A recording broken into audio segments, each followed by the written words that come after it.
할렐루야. 우리 주님의 크신 은혜와 사랑이 사랑하는 모든 여러분과 함께 하시기를 주의 이름으로 축원합니다. 사랑하는 여러분, 오늘 아까 찬양을 하다가 제가 마음속에 크게 빵 터지도록 웃었습니다.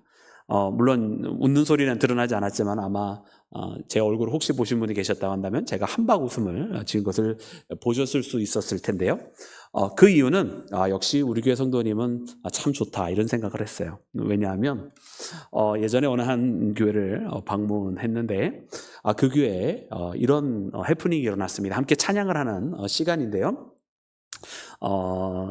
앞에서 인도를 하는 우리 찬양 인도자였던 전도사님하고 회중들이 각각 다른 찬양을 하는 거예요.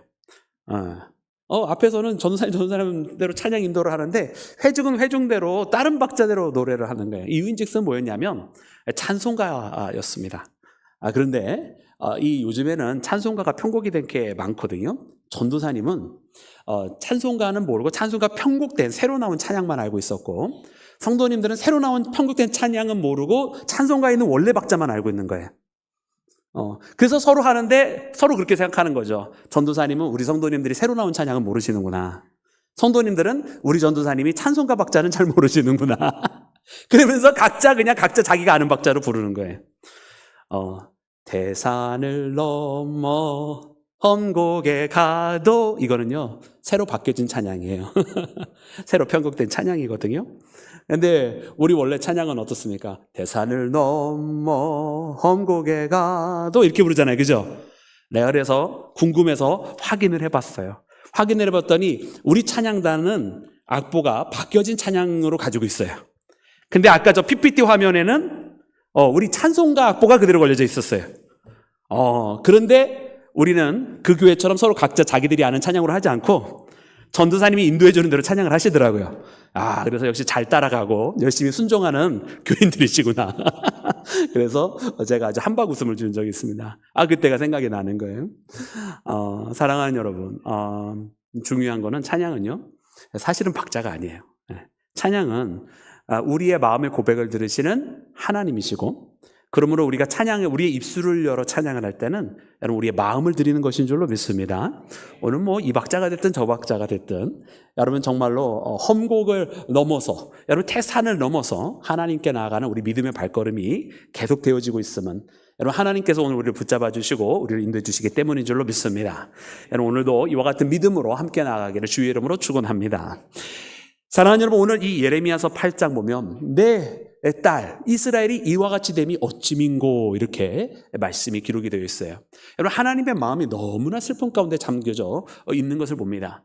그러기에 오늘 하나님께서 이 명령, 오늘 이 예레미야서 8장부터 보면 하나님의 그 심판이, 여러분 우리 이 선지자서에는 끊임없이 심판하시겠다고 하시는 말씀이 계속 나오고 있는데 너무나 가혹한 모습으로 다시 한번 그려져 있는 것을 봐요. 특별히 1절과 2절 말씀에 보면 여러분 사실 우리가 그냥 이 말씀을 무미건조하게 읽어서 그렇지 이것이 실제로 일어나는 모습을 여러분 한번 그려보시면서 이 말씀을 읽어보시기 바랍니다. 그러면 너무나 끔찍한 상황이에요. 말씀 가운데는 이렇게 기록이 되어 있습니다. 우리 1절과 2절 다시 한번 읽어볼까요? 우리 다 같이 합독합니다. 시작. 여호와의 말씀이니라. 그때에 사람들이 유다 왕들의 뼈와 그의 지도자들의 뼈와 제사장들의 뼈와 선지자들의 뼈와 예루살렘 주민의 뼈를 그 무덤에서 끌어내어 그들이 사랑하며 섬기며 뒤따르며 구하며 경배하던 해와 달과 하늘의 무별 아래에서 펼쳐지게 하리니 그 뼈가 거두이거나 묻히지 못하여 지면에서 분토 같을 것이며. 할렐루야. 여러분 이게 그려지십니까?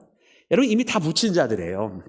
근데 그 무덤에 묻혔던 그 모든 것, 그 시신들의 뼈들이 다 끄집어내어져서 밖에 쫙 펼쳐지게 하나님께서 만드시겠다는 얘기예요. 최근에 무슨 이상한 영화 하나 나왔죠. 파묘라고 하는 이상한 영화가 하나 나왔는데 여러분 그것은 비견도 안 될 정도의 일을 하나님께서 만드시겠다는 거예요. 너무나 수치스러운 일이고 죽은 자가 그 무덤에서 끄집어내어져서 그 뼈들이 완전히 다 펼쳐지게 하시겠다.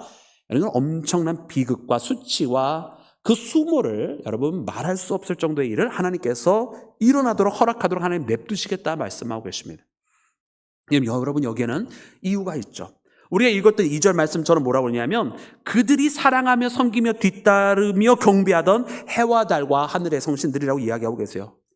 여러분 이 이야기는 즉 여기에 나왔던 그 앞에 나왔던 모든 사람들이 하나님을 따르지 아니하고 하나님 앞에 예배하고 경배하지 아니하고 여러분 그 우상들을 섬기고 하늘의 별을 섬기고 그랬었다는 이야기잖아요. 근데 놀랍게도 그럼 이 사람들이 이방 사람들이냐? 그렇지 않고 이 사람들은 누구입니까? 말씀해 봤더니 제사장이라고 기록이 되어 있어요. 말씀해 보니까 선지자라고 기록이 되어 있어요. 여러분 이 사람들은 그 누구보다도 하나님을 알고 있는 사람이었고 하나님의 뜻을 전파해야 되는 사람들인데 이 사람들이 하나님을 알고 있는 것이 아니라 하나님의 뜻을 전한 것이 아니라 하늘의 별을 또 별들을 해와 달을 섬기고 있었다고 하나님께서 말씀하세요. 여러분 이것은 나중에 뒤에서 다시 한번 말씀해 주시는데 큰 자나 작은 자나 다 세상에 이득 보는 것을 따라가고 있었다고 하나님 말씀하시면서 겉으로는 하나님을 섬기는 것 같지만 실제로는 돈을 섬기고 있었던 것을 하나님께서 말씀하고 계십니다. 그러면 이 모습이 선지자들과 제사장들만의 잘못이냐? 그렇지 아니하고 그 다음에 말씀에 기록된 것이 또한 거기에는 예루살렘 주민들의 뼈까지 다 하나님께서 끄집어내시겠다고 말씀하고 계세요. 즉 여러분 여기는 선지자나 일반 사람들이나 고관대장이나 일반 하층민이나 다 할 것 없이 모두가 다 하나님 앞에 범죄하고 있었다는 사실을 하나님 말씀해 주시고 이것에 대해서 전면적으로 하나님께서 심판하시겠다고 말씀하십니다. 여러분 하나님의 심판은요 우리가 알아야 되는 것이 있어요. 여러분 우리가 공동체를 이야기할 때 개인의 믿음을 이야기도 하면서도 공동체에 대한 구원을 우리가 빼놓지 않고 함께 항상 이야기합니다. 우리 한 사람 한 사람이 구원받는 것은 우리 한 사람 한 사람이 가지고 있는 예수님에 대한 믿음을 가지고 여러분 우리가 구원을 받는 거죠. 그러나 우리의 구원은 항상 개인의 레벨에서 끝나지 않아요. 왜냐하면 하나님께서 우리에게 맡겨주신 사명들이 있기 때문에 그 맡겨주신 사명에 따라 우리가 움직이다 보면 결과적으로 나타나는 현상은 나 혼자만 홀라당 구원받는 것이 아니라 내게 맡겨진 자에 대한 책임과 그리스도의 복음을 전파하면서 내 주변에 있는 사람들과 함께 나아갈 수밖에 없는 결과적인 사건이 나타나요. 그래서 우리는 그것을 공동체적 구원이라고 또한 표현을 하는 거예요.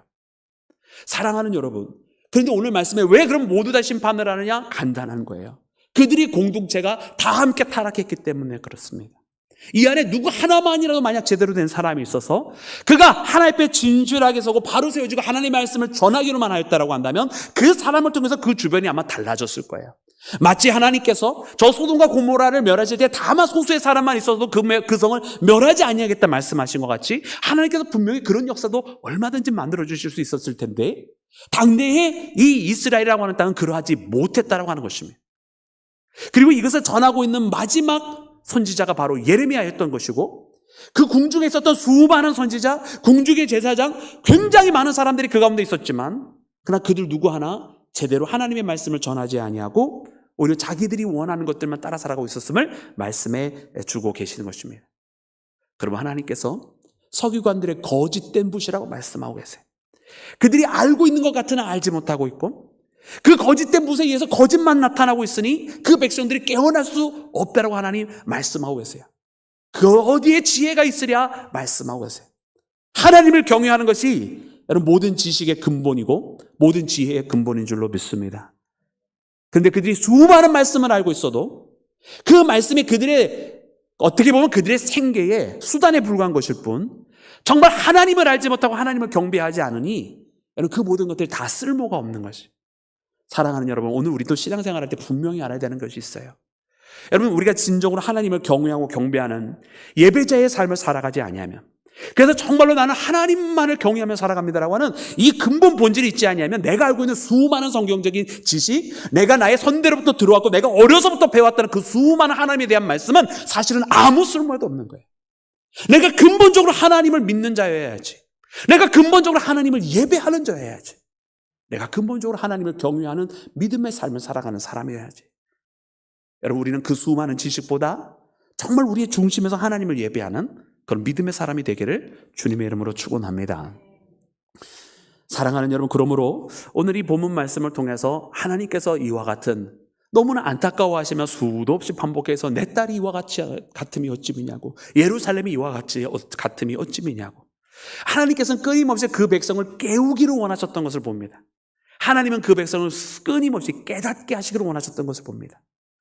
여러분 오늘 이 시대를 살아가는 우리 수많은 믿음의 사람들 또한 어떻게 보면 잠들어 있는 것 같아요. 하나님께서 계속 깨우시는 거예요. 깨우시는. 여러분 이 세상에 있는 많은 사람들 또한 여전히 깨닫지 못하고 있는 것 같아요. 하나님께서 끊임없이 진리의 말씀을 이야기하시고 또 이야기하세요. 반복적으로 이야기해요. 여러분, 우리는 그거를 알아야 돼요. 뭐냐면 우리는 한 번 들으면 다 아는 그런 사람들 사실은 아니에요. 사실은 아니에요. 왜냐면 한 번 얘기해줘도 그것을 우리가 어떻게 듣느냐에 따라 다르거든요. 근데 어떤 거는 수백 번 들어도 맨날 똑같은 실수를 해요. 왜냐? 듣기는 들었지만 마음에 새겨지지 않기 때문에 그렇죠. 그 듣기는 들었지만 내가 정말로 내 중심으로부터 듣고 있지 않기 때문에 그래요. 어쩌면 너무나 많이 듣고 있기 때문에 내가 관습적으로 그냥 이걸 흘려버리고 있는지도 모르겠어요. 너무나 많이 말씀이 우리에게 가르쳐주고 있으니까 그 말씀들에 대해서 가볍게 여기고 무게 있게 듣고 있지 않기 때문인지도 모르겠어요. 사랑하는 여러분, 오늘 우리는 하나님의 말씀을 귀하게 여길 줄 알아야 됩니다. 하나님의 말씀이요, 오늘 이 시대에 너무 흔하다 보니까 이것이 귀한 줄 몰라요. 그러니까 사실은 우리는 여러 말씀을 듣고요, 반복해서 말씀을 듣고요, 많은 말씀을 듣지만 그 모든 말씀들에 대한 무게를 잊어버린 채 그냥 흘려버리고 살 때가 많아요. 그러면 우리가 많이 듣고 있는 것이 무슨 소용이며, 우리가 정말로 여러 번 듣고 있는 것이 무슨 소용이 있겠어요? 정말 그 말씀이 귀한 줄 알아서 하나님께서 오늘도 내게 이와 같다 말씀하시고 저렇게 해야 한다 말씀하시고 오늘 우리에 대해서 이렇게 말씀해 주실 때 그 말씀을 귀하게 듣고 그 말씀을 내 마음속에 새겨놓지 아니하면, 그래서 그 말씀의 무게가 무엇인지를 알고 그것을 내 심중에 정말로 내 마음 가운데 간직하리라고 하는 고백으로 살아가지 아니하면, 여러분, 그 많은 말씀이 다 소용이 없다라는 얘기예요. 여러분, 오늘 이스라엘이 바로 그와 같은 때에 있었습니다. 하나님은 계속 부르시고 부르고 계시는데 그 부르심을 듣지 못해. 하나님은 끊임없이 그들을 찾고 계시는데 그 말씀을 간과히 여기고 있었던 이스라엘의 모습을 봅니다. 여러분, 오늘 우리는 이 말씀을 들으며 어떻게 해야 되겠습니까? 우리가 어찌 가만히 있으랴?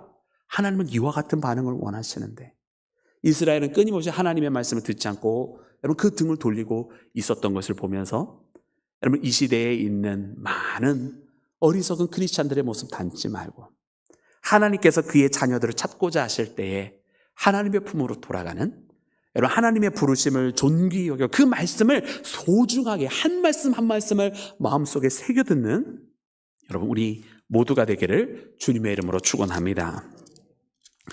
사랑하는 여러분, 우리는 또한 오늘 본문 말씀을 통해서 반드시 고백해야 되는 것이 있습니다. 그것은 과연 우리 가운데 있는 평강은 어떤 평강인지를 항상 재점검을 해야 합니다.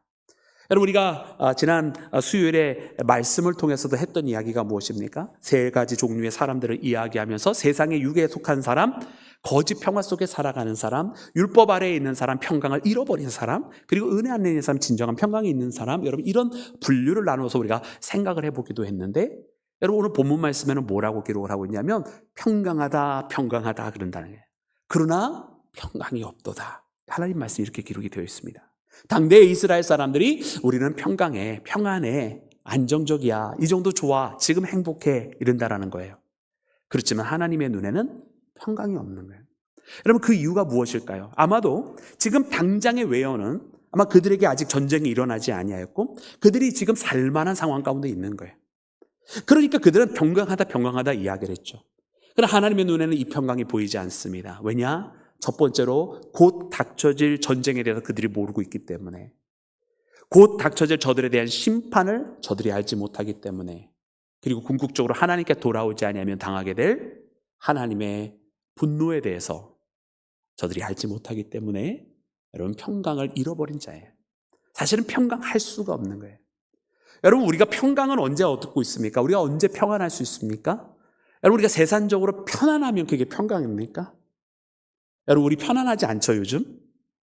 아무도 아멘 하니까 다 편안하신가 봐요. 좋으네요. 편안한 거 좋은 거예요. 나쁜 거 아니에요. 편안할 수 있으면 편안해야죠. 근데 우리가 물어봐야 되는 것은 편안함이 아니라 평안함. 편안한 게 아니라 평안하냐, 평안하냐. 그 평강이 있느냐로 물어야 되는 거예요. 여러분, 우리는 편할 수 있습니다. 하지만 평안하지 않을 수 있어요. 많은 사람들은 편안하기만을 원하지 정말 내가 평안한지는 묻지 않고 살아갈 때가 참 많이 있어요. 여러분, 우리 가운데 이 평안함은요, 하나님께서 주셔야만 됩니다. 이 평안함은 신앙 안에서만 찾을 수 있는 거예요. 내가 세상에서 편안할 수는 있지만 여러분, 편안할 것 같은 조건들을 가지고 있는 사람들이 평안하게 사는지 한번 보시기 바랍니다. 꼭 그렇지 않아요. 그러기에 그들은 어떤 평안 속에 살아가요? 우리 지난 수요일날 이야기한 것처럼 거짓 평안 속에 살아가요. 자기 나름대로 이렇게 하면 평안해지겠지. 남들한테 의시되면서 자기가 가지고 있는 것 자랑하면서. 그러나 그것이 있으면 자기는 괜찮다라고 스스로 애써 말하지만 아무리 우리가 볼 때 그저 그 사람들 불쌍한 인생에 불과한 인생들 살아가요. 사랑하는 여러분, 우리 신앙의 사람들이 그런 세상적인 소유물에 유혹되지 말아야 할 줄로 믿습니다. 너무나 불쌍해 보여요. 그저 세상의 일 자랑하고 자기가 가지고 있는 지평수나 자랑하고 가지고 있는 소유물이나 자랑하는 사람들 보면 너무나 불쌍해 보여요. 저 사람들의 인생의 목적은 그냥 저거구나. 주변 사람들이 보이지 않고. 사랑하는 여러분, 오늘 우리는 하나님 안에서 그 평안을 누릴 수 있는 믿음의 사람이 되어야 할 줄로 믿습니다. 하나님께서 그들을 바라보실 때 하나님께서 주신 그 평안이 있었다라고 한다면 세상에 있는 모든 더러운 것들 또 거룩하지 아니한 것들을 다 배제해버리고도 그들은 흔들리지 아니하는 산성과 같은 신앙의 길을 걸어갔을 것입니다. 만약 그들이 정말로 전능하신 하나님을 믿고 있었다라고 한다면 그들이 재물의 탐욕에 빠지지 아니하였어도 얼마든지 자신을 지키시고 오늘도 우리에게 일용할 양식을 주시는 그 하나님을 믿으며 담대하게 그 하루를 승리하며 살아갈 수 있었을 것입니다. 여러분, 오늘 우리는 그와 같은 나날들을 보내야 할 줄로 믿습니다. 근데 그와 같은 평안이 없더라라는 거죠. 그래 오늘 이 말씀을 보면서 참 우리에게 이 평안이 있느냐, 그래서 한번 돌아봐야 되겠다라는 생각이 들어요. 오늘 이 밤에 함께 기도할 때 내 안에 그 평안이 있느냐. 정말로 여러분 다윗의 고백처럼 나의 영혼아 내가 어찌하여 내 속에서 불안해하는가 물어봐야 돼요.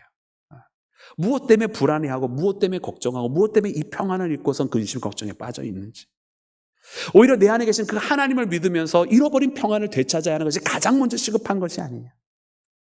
그것이 되어져야 나중에 다른 것도 있고 나중에 하나님께서 우리에게 복매를 주셔서 다른 문제들도 해결되겠지만 이제 가장 먼저 기본적으로 내 안에서 있는 본질적인 신앙을 잃어버린 채 살아가면, 여러분 우리가 신앙을 잃어버리면 크리스찬으로서 내 자신은 잃어버린 거 아니에요? 그렇지 않습니까 여러분? 내가 내 자신을 잃어버리면 아무것도 아니잖아요. 근데 오늘 많은 신앙인들이요 크리스찬으로서의 자신은 잃어버린 채 살아가요. 여러분 오늘 이 밤은 우리가 우리 자신을 찾는, 신앙인으로서의 내 자신을 찾는 이 밤 되기를 간절히 소망합니다.